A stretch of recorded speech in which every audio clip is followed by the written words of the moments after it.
Ya, karena tadi sedikit terganggu komunikasi saya dengan Bang Basara. Sekarang saya akan minta Bang Basara untuk memberikan tanggapan. Karena tadi Bang Daniel mengatakan bahwa nggak apa-apa PDIP mengklaim punya ajaran yang begitu baiknya masuk ke dalam ADART. Tapi meskipun ada partai yang tidak secara administratif dalam tanda kutip memasukkan dalam ADART-nya, boleh juga mengklaim sebagai Soekarno sekali.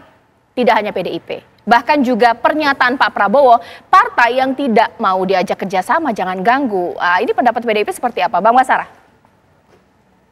Caca, memasukkan ajaran Bung Karno dalam doktrin kepartaian dan di dokumen partai adalah sebuah pilihan ideologis bagi setiap partai politik. Apakah itu dilarang? Tidak. Karena konstitusi kita memberikan kebebasan berserikat, berkumpul, mengeluarkan pendapat secara lisan dan tulisan. Salah satunya adalah berkumpul dalam organisasi partai politik. Dan undang-undang partai politik memberikan kebebasan setiap partai politik untuk memiliki platform, ideologi, dan perjuangannya masing-masing. Bagaimana dengan partai politik lain? Jika ingin memasukkan doktrin ajaran Bung Karno dalam sistem kepartaiannya, tentu bebas. Karena sekali lagi itu pilihan ideologis. Jadi dengan demikian, tidak ada satupun partai politik di Republik Indonesia ini yang dapat mengklaim Bung Karno hanya menjadi milik satu partai politik itu. Justru perjuangan politik kami adalah ketika pemikiran dan ajaran Bung Karno itu menjadi milik bangsa. Pak Prabowo dalam memimpin bangsa ini menggunakan ide-ide, pemikiran-pemikiran dan legasi yang pernah dibuat Bung Karno untuk memimpin bangsa ini ke depan. Kami tentu bersyukur dan berterima kasih karena itulah tujuan perjuangan kami. Oleh karena itu, agar tidak hanya dalam satu lip service saja mengatakan Bung Karno sebagai bagian dari sistem nilai yang dijadikan referensi, maka setiap perkataan, kebijakan, dan tindakan seorang pejabat negara, apalagi selevel presiden, harus mencerminkan legasi apa yang pernah diwariskan oleh para pendiri bangsa kita, baik Bung Karno maupun pendiri bangsa yang lain. Salah satunya misalkan soal memimpin negara dengan cara-cara yang demokratis, yang berdasarkan hukum, dan lain sebagainya. Saya kira pada titik itu, Caca, kami memberikan aksentuasinya. Baik, sekarang saya ke Bang Daniel. Bang Daniel, untuk urusan Soekarno jangan diklaim satu partai saja ini sudah ditanggapi cukup serius oleh PDIP. Ditambah lagi pernyataan Pak Prabowo bahwa kalau ada partai politik yang tidak mau diajak kerjasama jangan mengganggu. Partai mana sih Bang Daniel? Karena di sini ada Bang Basara dari PDIP. Tidak ada satu partai pun yang dimaksud oleh Pak Prabowo. Itu adalah statement jamak saja untuk semua pihak. Artinya begini Mbak Caca, kita Pak Prabowo dalam hal ini kan membangun komunikasi dan silaturahim dengan semua pihak, dengan semua kelompok, dengan semua tokoh, dengan semua partai politik. Nah, dalam proses komunikasi itu tema-tema utama yang ingin dibangun Pak Prabowo, sebutlah kalau di saya peringkas itu dalam rangka membangun mutual understanding, kesepahaman bersama yang saling menguntungkan untuk rakyat Indonesia. Nah, apa yang ingin dibangun itu adalah hal-hal yang selama ini prinsipil, misalnya ya kita sama-sama harus jaga NKRI, kita sama-sama menjaga Pancasila, kemudian kita ingin, Pak Prabowo ingin mendorong zero poverty, kemiskinan yang nol dan sebagainya. Hal-hal yang seperti itu yang ingin dibicarakan oleh Pak Prabowo dan kita bangun kesepahaman yang bersama. Nah, kalau kemudian ada cara-cara yang berbeda, itu bisa kita sikapi, bisa dikritisi dan sebagainya. Namun jalan untuk menuju itu, hal-hal yang prinsipil itu mudah-mudahan kita semuanya bersepakat dan saling membantu. Ya. Nah, tapi jangan sampai kemudian dalam tradisi gotong royong, misalnya tadi yang juga disebutkan oleh Mas Basara, kemudian semua yang ingin dilakukan oleh pemerintah, semua yang nanti ingin didorong oleh pemerintah karena kita berbeda posisi, kemudian semuanya terkesan salah, semuanya terkesan keliru dan sebagainya. Nah, Pak Prabowo ingin membangun komunikasi dan kerjasama politik dalam frame yang konstruktif, begitu. Nah, di mana kita bisa saling dukung untuk hal-hal yang sangat prinsipil, tapi kemudian kita bisa berbeda terkait dengan cara-cara. Nah, itu yang kemudian Pak Prabowo sebutkan, jangan sampai kita mengganggu yang dimaksud Pak Prabowo adalah kalau kemudian ini baik, program itu baik, langkah-langkah pemerintah itu baik, ya harus didukung bersama-sama, jangan kemudian diganggu. Kira-kira begitu. Bang Basara, nah ini semakin ditegaskan mengganggu di sini adalah bahwa partai politik yang tidak mau bekerja sama atau berkoalisi jangan melihat apa yang dilakukan oleh pemerintah Pak Prabowo nanti salah, jadi harus benar semua atau bagaimana ini, Bang Basara, boleh dijawab? Bukan begitu, Caca, terjemahannya. Boleh dijawab, Bang. Caca, ini kelihatannya saya dan Bung Daniel ini akan segera berganti posisi.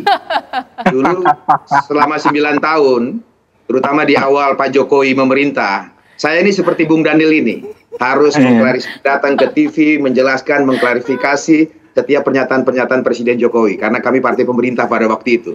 Jadi siap-siap menangkis terus ini Bung Daniel ke depan.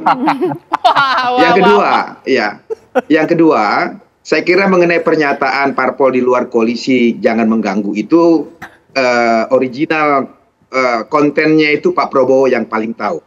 Ya, Pak Prabowo yang paling tahu. Tapi tentu kami berharap sebagai bagian dari kekuatan partai politik yang sah di Republik ini, punya parlemen, di parlemen DPR RI sampai kabupaten kota dan lain sebagainya, berharap pemerintahan yang kelak dipimpin oleh Pak Prabowo per 20 Oktober yang akan datang adalah pemerintahan yang memang betul-betul sesuai dengan sistem negara Pancasila yang kita anut, yaitu sistem demokrasi yang juga berdasarkan atas hukum. Maka oleh karena itu kekuasaan pemerintahan negara juga ada batasnya. Oleh karena itu diberikanlah kewenangan kepada DPR RI yang salah satu kewenangannya adalah kewenangan mengawasi jalannya kekuasaan pemerintah negara.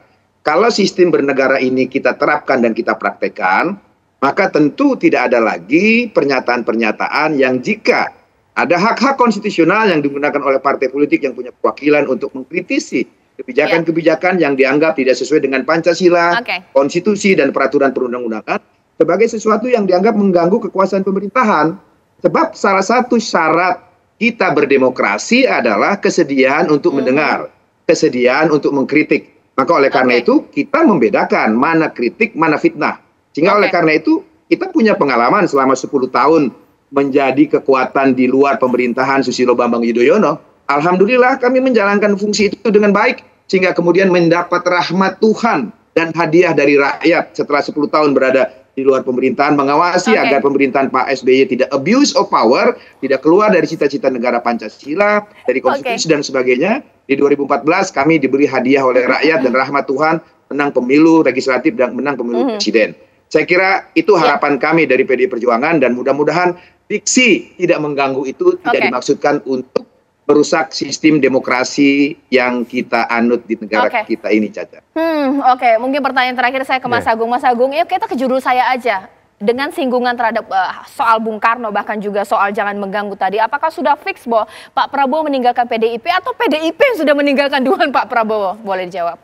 Masih 50-50 kalau saya prediksi sementara, Bang Basara, Mas Daniel. Bang Daniel, jadi saya melihatnya memang kalau PDIP beroposisi itu kan emang agak ngeri-ngeri sedap ya.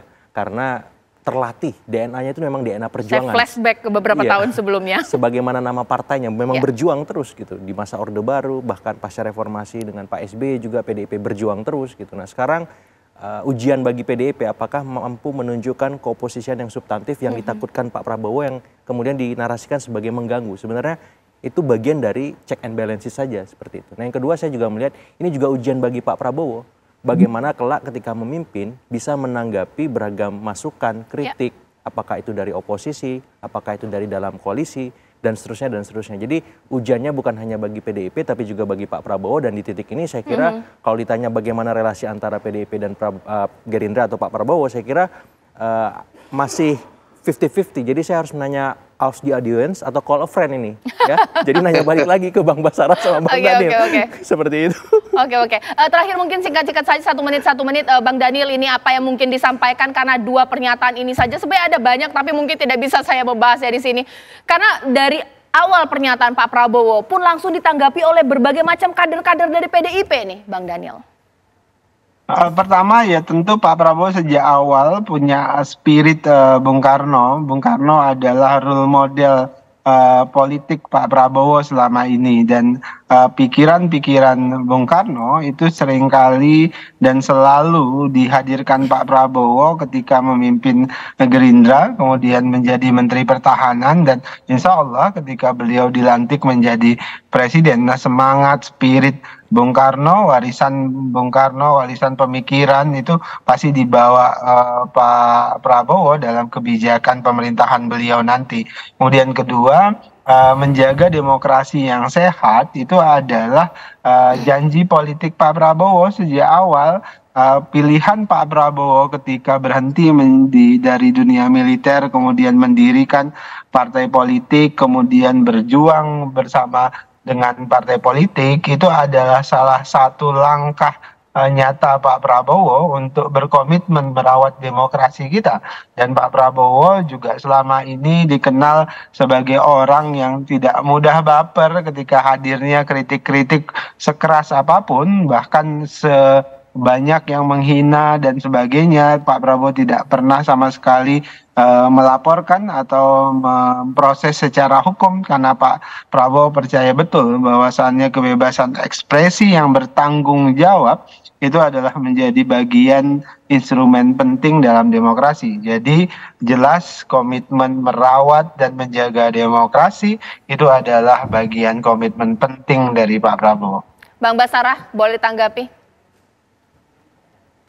Hubungan Bung Karno dengan PDI Perjuangan bukan hanya hubungan biologis, karena beliau adalah ayahanda ketua umum kami. Tapi hubungan Bung Karno dengan PDI Perjuangan adalah yang utama adalah hubungan ideologis, karena kami dalam doktrin kepartaian kami jelas ingin memperjuangkan ajaran-ajaran Bung Karno dalam praksis kehidupan berbangsa dan bernegara. Dan kita punya hubungan historis di mana sebelum menjadi PDI Perjuangan dan PDI, embrionya adalah Partai Nasional Indonesia yang didirikan Bung Karno 4 Juli 1927. Salah satu misi perjuangan kami adalah meletakkan Bung Karno pada tempatnya, baik sosok, figur, dan terutama ajaran-ajarannya menjadi milik bangsa Indonesia. Oleh karena itu, tidak satupun pretensi bagi PDI Perjuangan mengkerdilkan Bung Karno hanya menjadi milik partai politik tertentu saja. Milik kelompok dan golongan saja tidak kita inginkan, apalagi milik partai politik tertentu saja. Ke depan, bagaimana hubungan PDI Perjuangan dengan Pak Prabowo tentu tidak terlepas dari hukum kausalitas, hukum aksi-reaksi. Maka oleh karena itu, kalau ke depan hubungan Pak Prabowo dengan Ibu Mega tetap harmonis seperti yang dikenal publik selama ini, demikian juga dengan Gerindra yang sama-sama punya platform ideologi.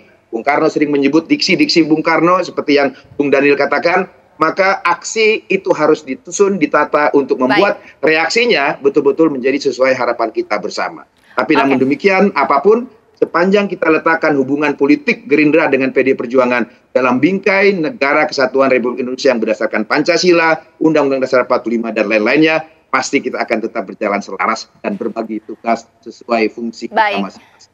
Bang Basarah terima kasih, Bang Daniel terima kasih, Mas Agung terima kasih.